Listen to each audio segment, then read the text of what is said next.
cases year back to 2003 and below, more than 20 million na cases on violence against women. Maraming mga nakakaranas po na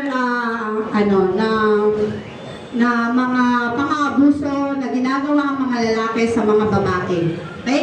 Noon po ang napafile lang ay physical abuse, mga ganon. Pero itong batas na to ay special law para po mabigyan ng protection ng mga bata at ang kanyang asawa o yung dating kinakasama babae.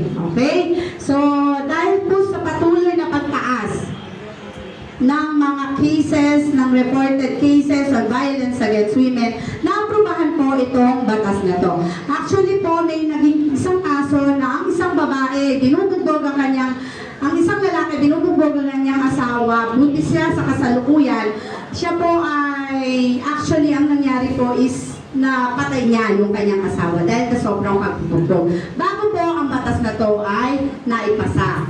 Okay, so ang nangyari po, dahil dun sa isang syndrome na kung saan biktima ng battering ang isang babae ay nabigyan po ng pagkakataon na mapawalang bisa ang babae dahil nag-undergo po siya dun sa psychological abuse. Okay, itong batas na to nagbigay ng protection dun sa nakagawa ng krimen dahil nga po sa sobrang pang-aabusong ginawa ng kanyang asawa dun sa babae. Okay? Next po. Naintindihan po ba? Okay. Ang layunin ng batas RA 9262 para po sa kaalaman ng lahat ay bigyan ng proteksyon mula po sa anumang klaseng pang-aabuso o